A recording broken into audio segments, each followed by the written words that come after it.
I reckoned the boss would get shot because he was going to be the first one over the target at low level.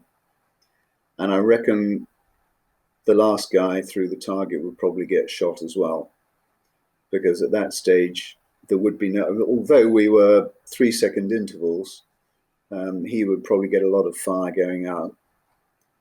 So I put myself as number 2, reckoning that the boss would get shot, I'd be fine, and it'd be promotion all round. It didn't quite work out like that, because coming in from the north, we split just to the north of Mount Low, which was on the north side of the large outer harbour. And the brief was that the only radio call that was going to be given during the attack was Clive Morrell, who was the last loft bomber to release his bombs, would just say, "Bombs gone." And then we knew that we had time of flight, explosion, 30 seconds for the shrapnel to come down again, and then we'd be safe. And we timed our run to coincide with that. But if we got to a certain point, which was being a little place called Cochon Island, and we hadn't heard Clive's call, the brief was we do a screaming Jesus 360 turn and then run in anyway. So that would give us about another 20 seconds spacing, so we didn't get 1,000-pound bombs on the back of our heads. Unfortunately, just as we were approaching the point, I heard Clive say, "Bombs gone, bombs gone."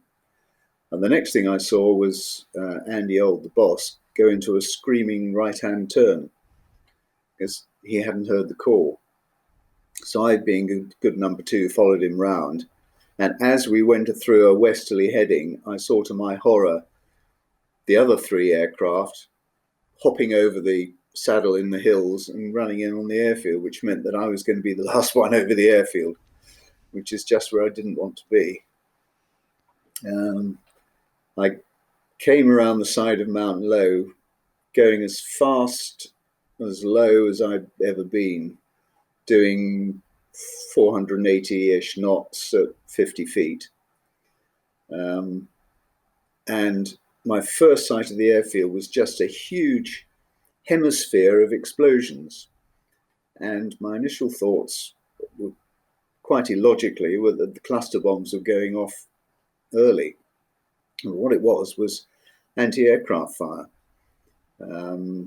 Tracer explosions, missiles, just everything crisscrossing the sky. And for about a nanosecond, I thought, Christ almighty. And then I was aware of my hand going forwards and then back again, purely involuntary.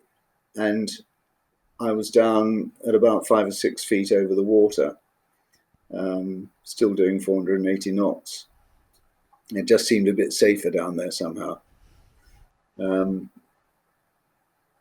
I dived between a couple of small islands, the Tussock Islands, which are only about 15 feet high, if that, but afforded me some cover at the height I was.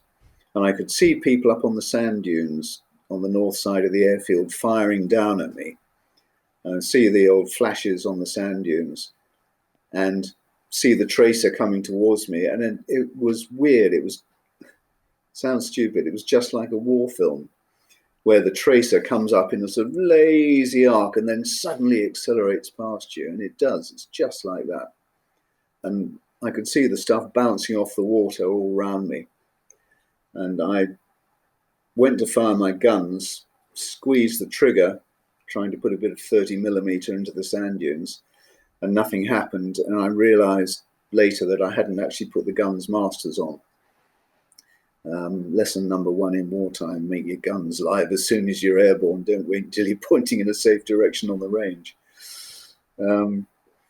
Anyway, I then came over the sand dunes, and looking at the gun sight film afterwards, all of us were between, the radio altimeter was flicking between 5 and 15 feet as we were on the run in.